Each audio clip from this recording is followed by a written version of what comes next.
Africa के वीरान जंगलों में एक फैमिली दूसरी फैमिली के बीच फंस जाती है और वो फैमिली होती है शेरों की, जो इंसानों को खाने के लिए भूखे होते हैं। तो चलिए बिना टाइम को वेस्ट किए इस खतरनाक एडवेंचर कहानी का एक्सप्लेनेशन शुरू करते हैं। कहानी की शुरुआत में टॉम नाम का आदमी अपनी फैमिली को अपने साथ अफ्रीका में वेकेशन मनाने के लिए लेकर आया होता है।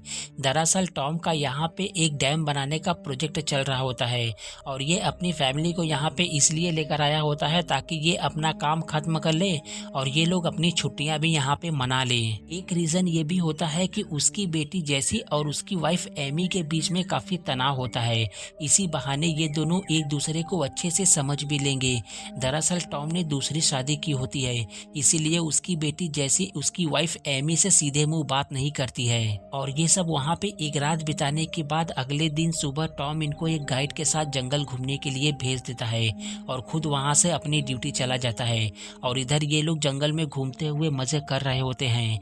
तभी डेविड को बाथरूम जाना होता है, इसलिए वो जीप को रुकवाता है। जब वो पेड़ के पीछे जा ही रहा होता है तभी इनके गाइड को ठीक सामने शेर दिख जाता है और ये लोग बहुत जल्द समझ जाते हैं कि अब ये शेरों के बीच में फंस चुके हैं। ये देख के एमी जीप को स्टार्ट करके इनको बचाने की कोशिश करती है, मगर उस गाइड ने जीप की चाबी अपने पास रखा होता है, इसलिए वो लाचार होते हैं और उनको अपनी ओर आता देख ये लोग जीप की ओर भागते हैं।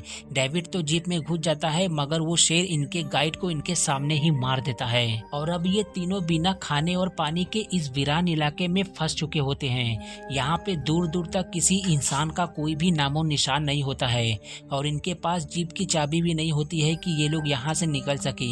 इसलिए एमी ये तय करते हैं कि हम तीनों को इसी जीप में रुक के यहाँ पे किसी के आने का वेट करना होगा। साथ ही एमी कॉल करने का भी ट्राई करती है, पर फोन में नेटवर्क ही नहीं होता है। तब जैसी कहती है कि हम में से एक बाहर जाके मदद बुला सकता है। तभी इनके जीप के ऊपर एक शेर आ जाता है, जिसे देख के ये बहुत ज्यादा डर जाते हैं, मगर वो इनका कुछ भी नहीं कर पाता, इसलिए वो इनके पास से चला जाता है। अब इन तीनों को समझ में आ जाता है कि वो इन पे दूर से नजर रख रहे हैं और इनका बाहर निकलने का वेट कर रहे हैं। साथ ही अब इनकी हालत भी अब बहुत ज्यादा खराब होने लगती है, क्योंकि इनके पास जो पानी बचा था अब वो खत्म हो चुका होता है। दूसरी ओर टॉम जैसे ही लॉन्च में शाम को वापस आता है, उसको पता चलता है कि उसकी बीवी और बच्चे अभी तक नहीं लौटे हैं। इसलिए वो फॉरेन डिपार्टमेंट वालों से उनको तलाश करने के लिए कहता है, लेकिन उनका कहना होता है कि हम जो भी करेंगे वो सुबह ही करेंगे। ये सुन के वो बहुत ही ज़्यादा परेशान हो जाता है और उसकी परेशानी देख के वो लेडी उसको एक हंटरमैन से बात कराती है, पर उसका भी कहना वही होता है कि तुमको बारिश रुकने तक वेट करना होगा। उधर इन तीनों को बारिश होने की वजह से पानी पीने के लिए मिल जाता है, जिससे इनको कुछ ही देर के लिए राहत मिलती है।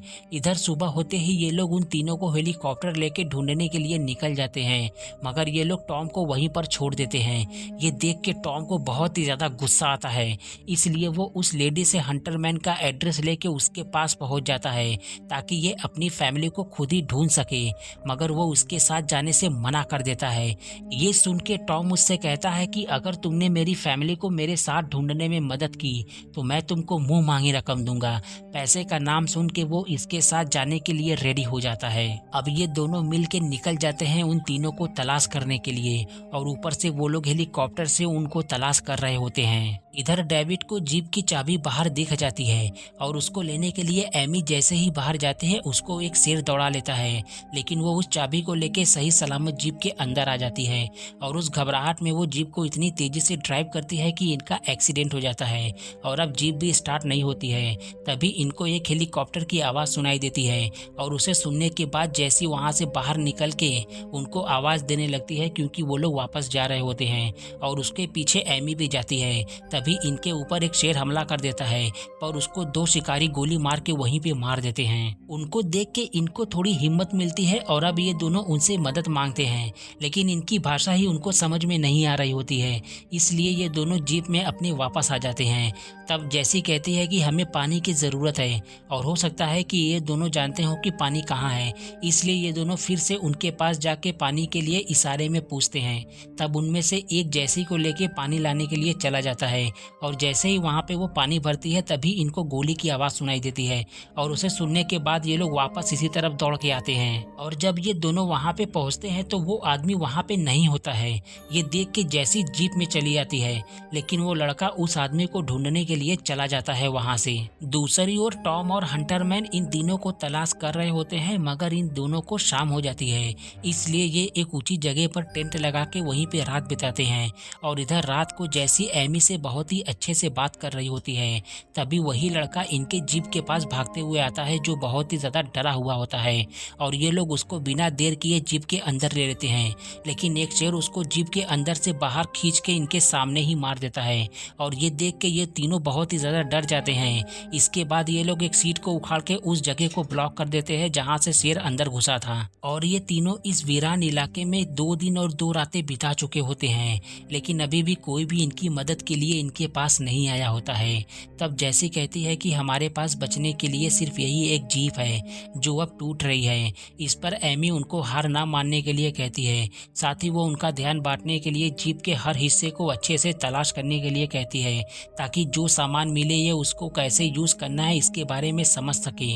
बाहर डेविड कुछ दूसरे जानवरों को देख रहा होता है जो उस मरे हुए शेर का मांस खा रहे थे, मगर तभी वो सभी वहां से भाग जाते हैं। और वहां पे एक दूसरा शेर आता है जो अपने मरे हुए साथी को देख के बहुत ही ज्यादा गुस्से में होता है, लेकिन वो इनका कुछ भी नहीं करता क्योंकि ये लोग अभी भी जीप में ही होते हैं। और उसके जाने के बाद इनको एक जीप की आवाज सुनाई देती है, जिसे सुनने के बाद जैसी कहती है कि ये हमारे पास बचने का आखिरी मौका है, इसलिए हम में से किसी एक को बाहर जाके उनको आवाज देनी होगी जिससे वो हमें देख सकें।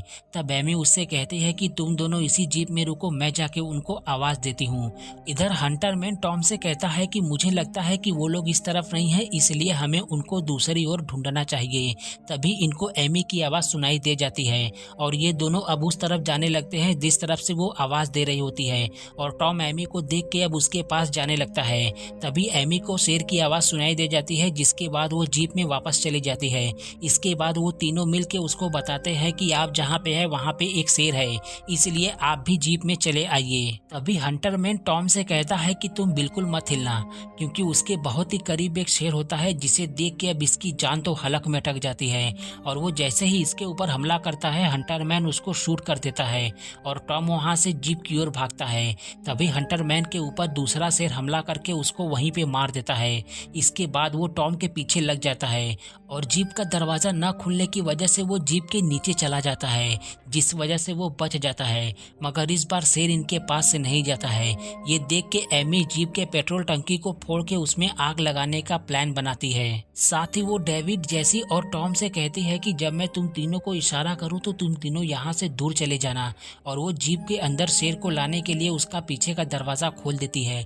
और जैसे ही शेर जीप के अंदर आता है, वो इन तीनों को इशारा करती है कि तुम तीनों यहाँ से भागो, और खुद उसमें से बाहर निकल के वो जीप में आग लगा देती है। उस आग में जल के उस शेर की मौत हो जाती है और इनको लगता था कि एमी भी उसके साथ मारी गई, मगर वो बच गई होती है। इसके बाद ये चारों वहां से लॉन्च की ओर निकल जाते हैं और इसी के साथ ये कहानी भी यहीं पे खत्म हो जाती है। इस कहानी से हमें ये सीखने को मिलता है कि हमारे सामने हालात चाहे जैसे भी हों, हमें बहुत ही समझदारी और सूझबूझ के साथ मुकाबला करना चाहिए, जैसा कि एमी ने किया होता है। उम्मीद करते हैं कि आपको हमारी मेहनत पसंद आई होगी। अगर वीडियो अच्छा लगा हो तो लाइक ज़रूर करें और ऐसे ही मूवी एक्सप्लेनेशन देखने के लिए इस चैनल को सब्सक्राइब करें।